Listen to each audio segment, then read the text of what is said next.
シェイクスピアと同時代の殺人で指名手配された画家は誰だということで1600年代です。前回1590年代はフォンテーヌブロー派の画家がマニエリスの最後の傑作を書き、音楽界ではベネチア学派のジョバンニ・ガブリエリと涙のパバーヌのジョン・ダウランドが活躍し、そしてアンリ4世がナントの勅令を発布し、ユグノー戦争が終結した時代でした。そして16世紀は終わり、ここから新しい世紀である17世紀が始まります。新時代の幕開けです。そしてなんとありがたいことに、この時代、美術界でも音楽界でも革新的な出来事が起きます。こんな時代が変わった途端、はっきりとそれまでのものと内容が変わってくれるのは時代のイメージがしやすくてありがたいですね。さて、美術史では前の世紀である16世紀までをルネッサンス時代としており、この1600年代以降から1750年くらいまでの約150年間をバロック時代と呼びます。ただ、当時の人々がここからここまでをルネッサンス様式で生きようとか、バロック様式を作り出そうとかしていたわけではなく、後の時代から振り返ってひとまとめに時代区分をした名称ですので、当然全ての芸術作品がそれに当てはまるわけではないです。ちなみにバロックという用語ですが、これは後の時代のフランスにおいて、この時代の美術や音楽をルネッサンスの堕落と批判し、不規則で風変わりで不自然な精神といった規則から外れたものという別称として使われました。現代ではバロックと聞くと格調高いとか重々しく荘厳なイメージといった感じで真逆のイメージがありますので、意外な感じがしますよね。しかも実際の作品はそんな別称とは逆にかなり金星の取れた作品といった印象です。さらにこの時代から150年間くらい続くバロックと呼ばれる時代区分ですが、よりによってこの17世紀は美術も音楽も時代と場所でかなり異なる傾向の作品が作られているので、あまりこのバロックという時代区分で捉えない方が良いと思います。時代をイメージする上では1600年代以降はそれまでの時代とはガラッと大きく変わったということだけをイメージしておいた方が良いかなと思います。そしてこの時代に美術界に革新的なスタイルを生み出した人物が、タイトルにあるシェイクスピアと同時代の殺人で指名手配された画家カラバッジョです。実に悪そうな顔をしていますね。そしてこの1600年代にカラバッジョによって描かれた作品がこちらです。今までの絵と感じがだいぶ異なりますよね。この絵は当時大評判になり、この絵を一目見ようと多くの人々が殺到したほどだったようです。そしてカラバッジョ自身もこの絵によって一躍有名となります。カラバッジョはこの絵の特徴でもある光を舞台でのスポットライトのように効果的に使い、徹底的に写実的な絵を描き、17世紀の美術界に革新をもたらしました。特にこの光と闇の強烈なコントラストによる劇的表現はその後の絵画に大きな影響を与えます。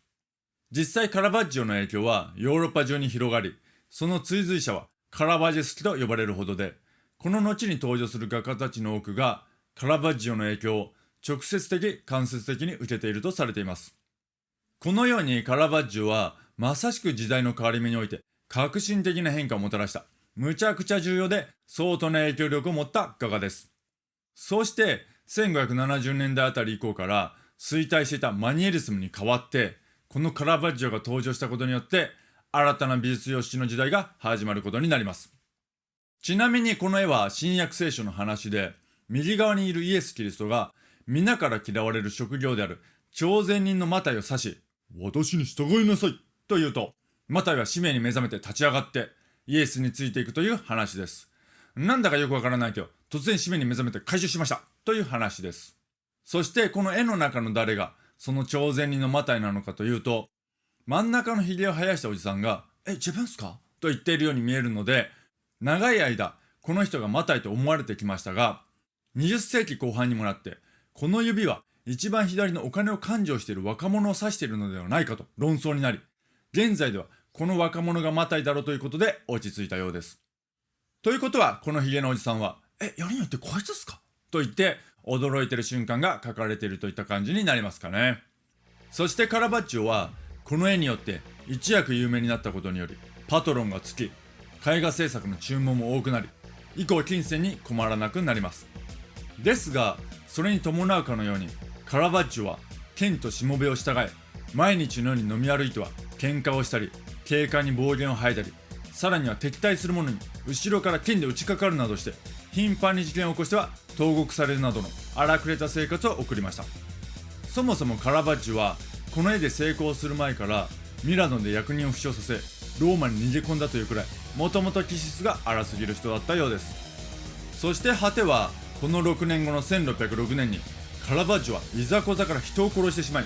指名手配され、ローマから逃亡してナポリやマルタ島など各地を転々とすることになります。しかもその間でも彼は乱闘騒ぎを起こしたり投獄されたりしています。全く懲りない男カラバッジョです。そして1610年に自身の罪が許されたという噂を聞いたカラバッジョはローマに戻ろうとしますが、途中で熱病か何か原因のわからない謎の死を遂げ、有名になってからたったの10年で亡くなってしまいます。38歳の気性の激しすぎる人生でした。しかもとんでもなく意外なことに、こんなにも後の美術界に多大な影響を及ぼしたのにかかわらず、カラバッジョは死後急速に忘れ去られてしまいます。これはかなりの驚きですよね。そして長い間忘れ去られたカラバッジョは20世紀初頭になってようやくその西洋美術史に与えた大きな影響力は再評価されることになります。遅すぎですね。そして彼の死の直前に描かれた絵がこちらです。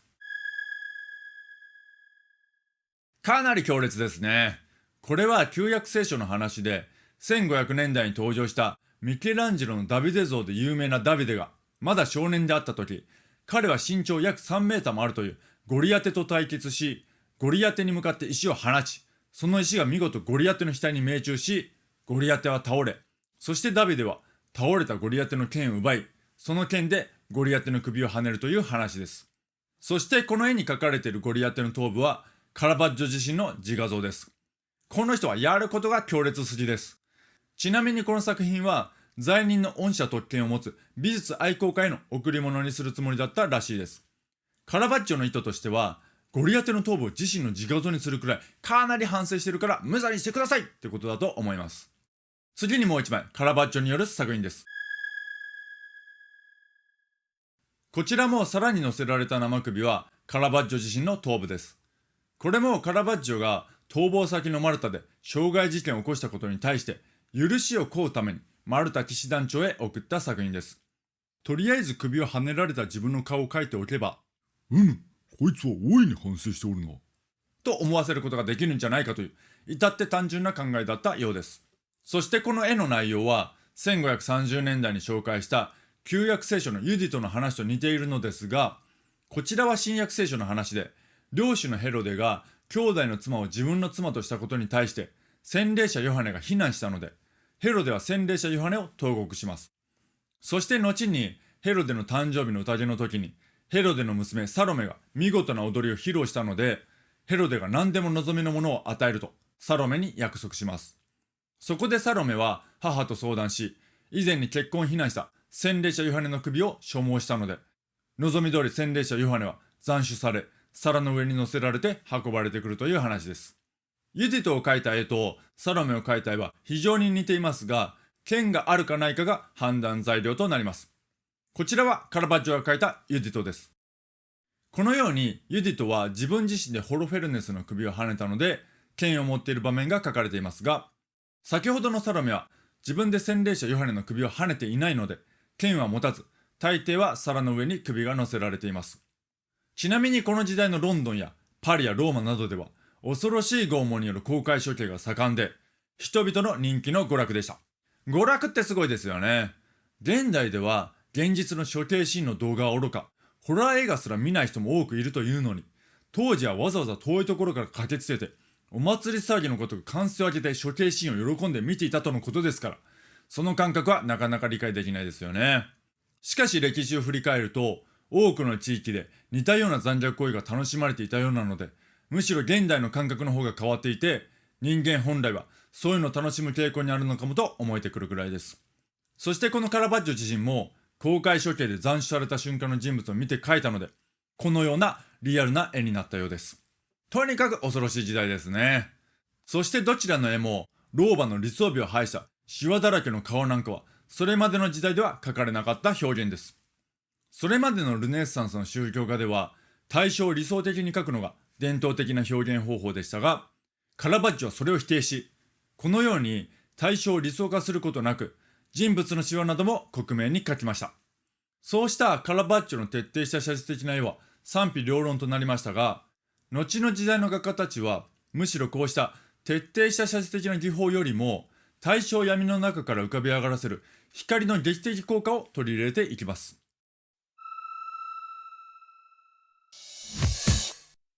そしてこの1600年代の音楽界も新しい時代の幕開けとなります。ちなみに音楽におけるルネッサンス音楽とかバロック音楽とかいった呼称は全て美術史からの借用であり、この時代の音楽が美術のバロックと特に深く関係していたわけではないので、あまりバロックとイメージしない方が良いと思います。そもそも100年単位のスパンで地域も個人個人もそれぞれ異なっていたものを統一的にバロックとかといったように呼称することに無理があり、特にこの17世紀をバロックと一括りにしてしまうのは余計に時代のイメージを妨げてしまうように思われます。そして音楽界における新しい時代の幕開けとなる革新的な出来事とはオペラの誕生です。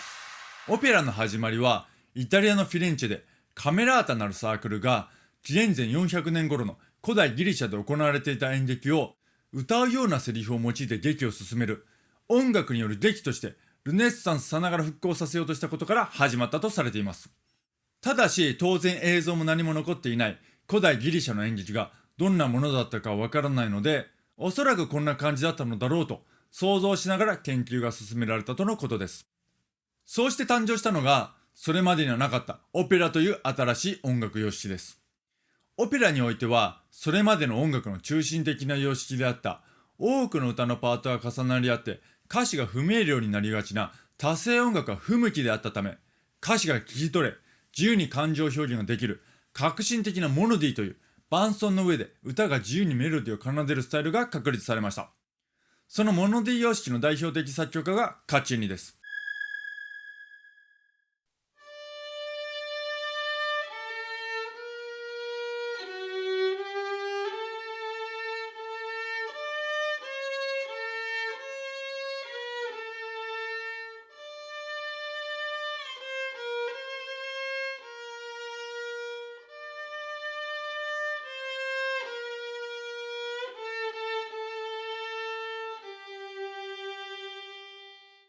この曲は歌曲です。カッチーニは先ほどお話ししたカメラータなるサークルにも参加していました。ちなみに1580年代に紹介したガリレオ・ガリレイの父ヴィンチェンツォ・ガリレイもカメラータに参加しています。カメラータに参加した彼らはこのモノディ様式を確立しオペラを誕生させ、それまでのルネッサンス時代の音楽と全く異なる新しい音楽を誕生させることになりました。まさしく一気に音楽が変わる新たな時代の幕開けです。このようにカッチーニは音楽の改革者とみなされていますが、人間的には微妙な人だったようです。彼は他の作曲家たちと争いを繰り広げ、同じ題材のものを発表しようとした他の作曲家よりいち早く楽譜を印刷したり、さらにはその作曲家の楽譜の出版を協力しないように働きかけるなど、なかなかせせこましい人物であったようです。そしてオペラという新しいジャンルを確立した傑作オペラがモンテベルディによるオルフェオです。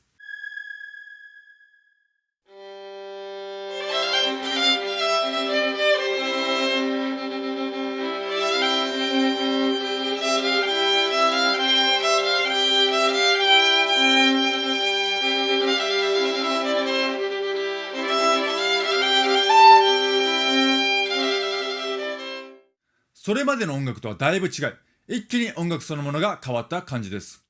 後の時代のモーツァルトあたりの時代の作曲家が作ったと言われても信じてしまうくらいの、まさしく現代においてクラシック音楽とイメージする感じの曲だと思われます。それまでのルネッサンス音楽においては歌詞よりも響きを重視する無伴奏の合唱曲が主流でしたが、モンテベルディは逆に歌詞を重要視し、その歌詞の意味に合わせてそれまで禁止されていた半音階や不協和音などを用いて感情表現をした音楽史において新たな時代を作り出した作曲家です。しかし禁止っていうのも変わった考えに思いますよね。今の時代なら自由に作曲させてくれって感じですが、このようにクラシック音楽とは禁止やら逸脱やら解決のルールなど、とにかくルールに縛られまくりな音楽でもあります。後の時代の現代音楽まで、そういったルールや、そのルールを破るための新たなルールの考案などが延々と続きます。音楽に自由を与えないルールを考案するという発想は、現代ではちょっと理解に苦しみますよね。しかもこの曲は、過激な感情表現だと批判を食らい、保守派と論争にまでなりました。ちょっと謎の時代ですね。ちなみにこの作品は、作曲家が初めて楽器指定をした作品であると考えられています。むしろそれまで指定がなかったというのは逆に驚きですね。このようにオペラはイタリアで誕生しましたが、その後フランスなどヨーロッパ各地に伝えられ、今後オペラが多数作られていくことになります。現代ではバロック時代の音楽にオペラのイメージはあまりありませんが、実はこの時代はオペラがたくさん作られた時代でもありました。ちなみにオペラは多額の費用がかかるものであり、王族の結婚式や即位式などの国家的行事の最も重要なものとして上演されることが多く、国王や諸侯は権威を誇示するため、限りなく豪華なオペラを上演するようになります。特にフランスでは、その後宮廷文化において、オペラは重要な役割を担い、独自に発展していきます。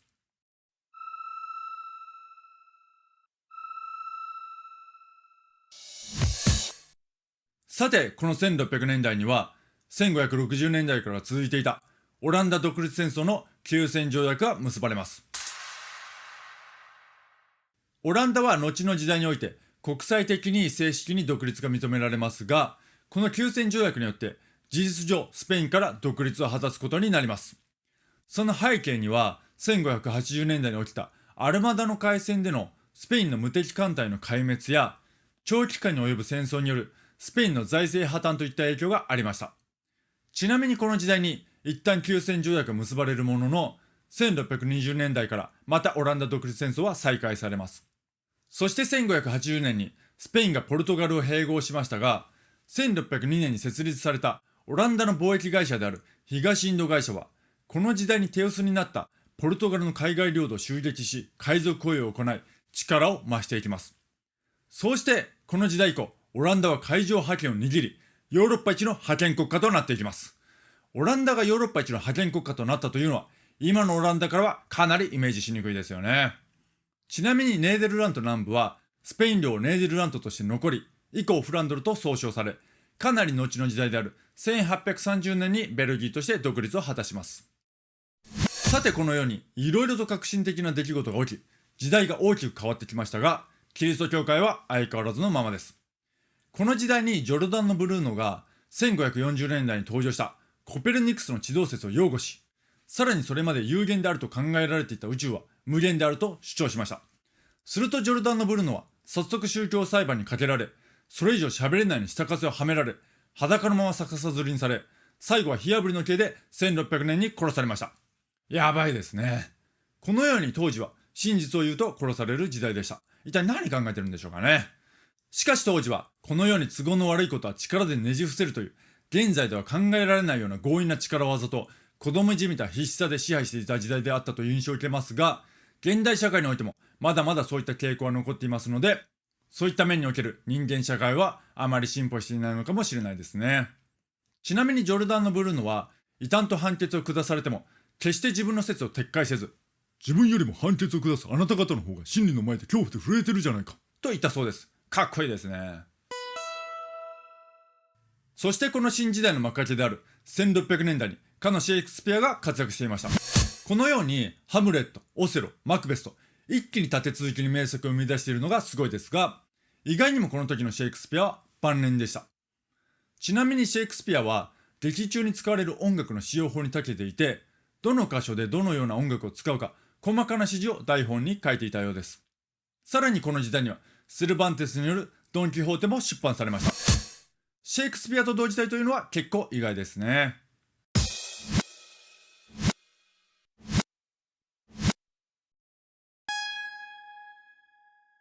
それでは最後にこの時代に描かれた絵を5枚紹介します。最初の絵はこちら、初のスペインの画家の登場です。これまでのルネサンス期にはなかった絵ですね。ここでも新しい時代の到来を感じさせます。こういった絵はボデゴンと言われ、この頃のスペインで誕生し人気を博しました。この時代はいろいろと新しいジャンルが生まれていますね。そしてこのボデゴンには宗教的な意味などはほとんど込められていなく、野菜や果物などの食べ物、また陶器や壺など質素なものが書かれるというのが特徴です。そしてこのコタンはスペインにおける写実主義のパイオニア的存在で、典型的なボテゴンを確立した画家とされています。次の絵は前回1590年代に紹介した報酬が少なかったから鬱になったアンニー・バレカラッチによる作品です。エジプトへの逃避は1510年代と1550年代に紹介した誕生したイエス・キリストを殺害しようというヘロデ王の企みから、聖母マリアはイエス・キリストを抱え、養父ヨセフと共にエジプトに逃げる話です。この絵では風景の方が大きく描かれていますが、ここに描かれている風景は実際の風景ではなく、創造の産物である理想郷が描かれています。そこには時代や場所の違う風景や古代の建物などが描かれています。このように神話や聖書や歴史上の事件を題材にとった歴史画と言われるものと風景画を融合させたものは理想的風景画と言われ、それはこのアンニー・バレ・カラッチが確立し、後の時代に受け継がれ完成されます。次の絵もアンニー・バレ・カラッチによる作品です。言うほど鬱になってなさそうですね。この絵は一見すると、キリストさんどこ行くんですか、ちょっとそこまでって感じの絵ですが、実際は新約聖書の話で、ローマ帝国でのキリスト教徒の迫害が激しくなり、皆国外へ逃げ出している時期において、聖ペテロも同じくローマから離れることにしましたが、彼が夜中に出発し歩いていたら、夜明けの光の中に何年も前に死んだはずのイエス・キリストがやってくることに驚いて、主よ、あなたはどこへ行かれるのですかと尋ねます。それに対しイエス・キリストは、お前が我が民を見捨てるならば、私がもう一度ローマに行き十字架にかかりに行こうと答えたので、聖ペテロは思い直して元来た道を戻り、ローマで十字架にかけられ殉教するという話です。次の絵は1590年代に紹介したハンス・フォン・アーヘンによる作品です。これは古代ローマの劇作家の格言である、ケレスとバッカスがいないとヴィーナスは凍えてしまうというものを題材にしています。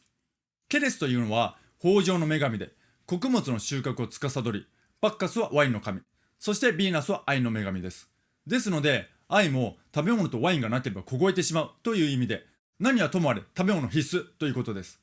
ちなみにこれを題材にした絵は、特に1550年代から1630年代にかけて、比較的寒い地方であるネーデルラントなど北部の画家たちに好まれて描かれ、一方温暖な気候であるイタリアでは滅多に描かれなかったらしいです。気候次第で描かれる題材が分かれるというのは面白いですね。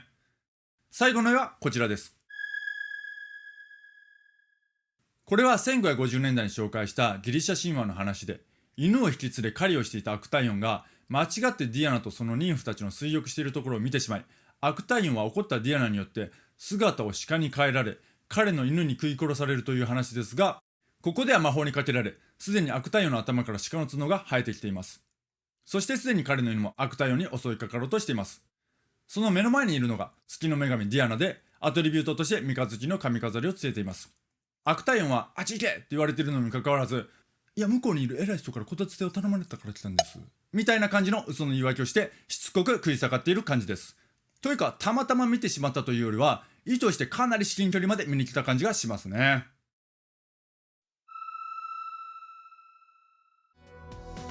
ということで1600年代はカラバッジョが起こした絵画の革新による美術界の新たな時代の幕開け、カッチーニとモンテベルディによるオペラの誕生という新しい音楽様式が始まり、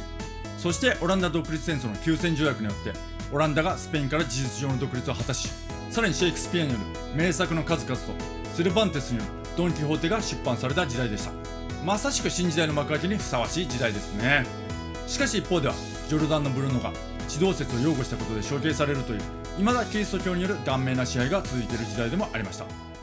次回は1610年代です。また殺人を犯した人物の登場です。それでは。